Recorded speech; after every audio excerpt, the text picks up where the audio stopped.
여러분, 기초연금 다 받고 계신가요? 기초연금은 자격 기준에 해당하시더라도 꼭 신청하셔야 받을 수 있다는 것은 모두 알고 계실 겁니다. 그런데 이 기초연금 신청할 때 산정에 포함되지 않는 소득과 재산에 어떤 것들이 있는지는 잘 모르시는 분들이 참 많습니다. 그래서 오늘은 기초연금 산정 시 포함되지 않는 금융재산 3가지와 소득 6가지에 대해서 함께 알아보도록 하겠습니다. 알고 계시면 앞으로 재산과 소득을 관리하시는데 많은 도움이 되니까요. 오늘 영상 끝까지 확인해 주시기 바랍니다. 아는 것이 돈이다.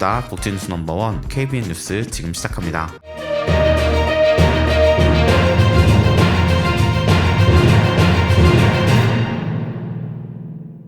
2024년 기초연금은 소득과 재산, 부채까지 포함한 소득 인정액이 단독가구 213만원, 부부가구 340만 8천원 이하면 단독가구 33만 4,810원, 부부가구 53만 5,680원까지 받을 수 있습니다. 선정 기준액 계산 시 포함되지 않는 소득 첫 번째는 자녀에게 받는 생활비입니다. 자녀에게 정기적으로 받는 생활비, 즉 용돈은 기초연금 계산 시 소득에 포함되지 않습니다. 하지만 그 생활비를 안 쓰고 모아서 목돈이 되면 금융재산에 포함될 수 있으니 이 점은 꼭 유의해주세요. 선정 기준액 계산 시 포함되지 않는 소득 두 번째는 주택연금입니다. 요즘 노후 준비가 채 되어 있지 않아 은퇴 후 집의 크기를 줄이거나 살고 있는 집을 맡기고 주택연금을 받으시려고 알아보시는 분들이 늘고 있다고 하는데요. 주택연금은 집을 담보로 받는 대출의 성격을 띠고 있으므로 소득에 포함되지 않고 오히려 매달 받는 연금의 합계만큼이 부채로 인정되어 100% 공제받을 수 있습니다. 따라서 주택연금은 기초연금에 매우 유리하며 건강보험 피부양자 산정 시 또는 지역 건강보험료 산정 시에도 소득에 포함되지 않습니다. 선정 기준액 계산 시 포함되지 않는 소득 세 번째는 실업급여입니다.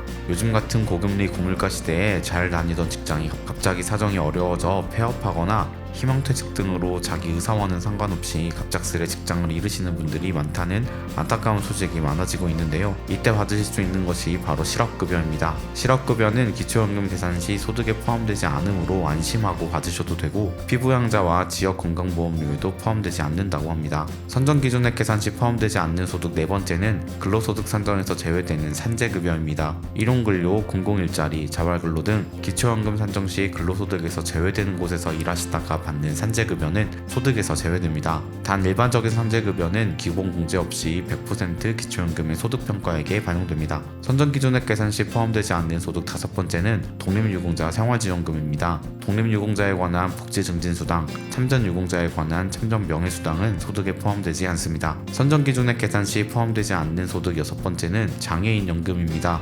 장애인연금법에 의한 장애인연금과 장애인복지법에 의한 장애수당은 기초연금의 소득에 포함되지 않지만 국민연금법에 의한 장애인연금은 소득에 포함된다는 점 꼭 확인해주세요. 다음으로 기초연금 계산 시 재산에 반영되지 않는 금융재산에 대해서 말씀드리겠습니다. 먼저 기초연금에서 말하는 금융재산이란 첫째 현금 또는 수표, 어음, 주식, 국공채 등 유가증권, 둘째 예금과 적금, 부금 및 수익증권 등을 말하고 금융재산 투자 방법은 행복이음이라고 하는 정보복지 시스템을 통해 제공하는 금융정보 등의 조회 결과를 적용하고 있는데요. 보통예금과 저축예금 등 요구불 예금은 3개월 이내 평균 잔액을 기준으로 반영되는데요. 여기서 요구불 예금이란 입출금이 자유로운 예금을 말합니다. 둘째 정기예금, 정기저축 등의 저축성 예금은 잔액 또는 총 납입액을 기준으로 반영됩니다. 여기서 저축성 예금은 조금 전 설명드렸던 입출금이 자유로운 요구불 예금에 반대되는 상품으로 입출금이 자유롭지 못하고 해약하면 원금은 보장되지만 이자는 거의 받지 못하는 예금을 말합니다. 셋째 주식은 기초연금 산정 조사 당시에 최종가액을 기준으로 금융재산에 반영됩니다. 넷째 보험은 기초연금 산정 조사 당시에 해지 환급금을 기준으로 금융재산에 반영됩니다. 기초연금 계산 시 재산에 포함되지 않는 금융재산이 있습니다. 첫 번째로 친목회 등 공동회비를 관리하기 위해 개설된 계좌의 경우 임의단체 계좌임을 증명하는 확인서를 제출한 경우 금융재산에서 제외될 수 있습니다. 이때 별도 확인서 서식이 없는 경우 금융기관 명의의 증명서류로도 확인할 수 있습니다. 둘째, 차명계좌나 도면계좌를 증명할 수 있는 경우 금융재산에서 제외됩니다. 자녀의 절세를 도와주거나 아니면 다른 이유에서 본인 명의를 빌려주는 등의 행위를 하시는 분들이 많은데요. 조회된 금융재산은 자금의 출처나 성격 등을 구분하지 않고 조회된 결과를 그대로 반영하고 있습니다. 따라서 법원이 확정 판결에 의해 차명 또는 도면계좌라고 판결한 경우 기초연금 계산 시 금융재산에서 제외될 수 있습니다. 셋째, 종중이나 문중재산.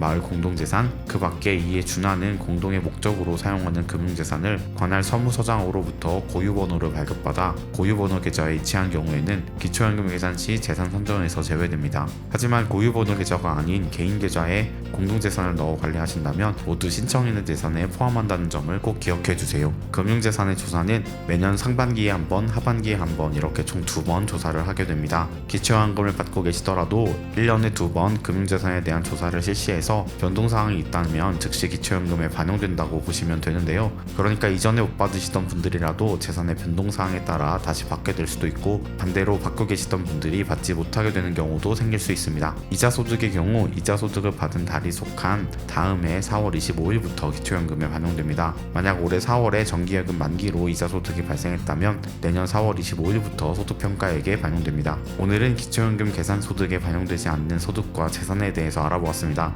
여기저기서 잘못된 정보로 오해하시는 분들이 많으신데요. 오늘 정보 확인하시고 올바른 정보로 자산을 잘 관리하시기를 바랍니다. 영상 유익하셨다면 구독과 좋아요, 알림 설정 부탁드립니다. 아는 것이 돈이다. 지금까지 복지뉴스 넘버원 KBN 뉴스 윤석호 기자였습니다.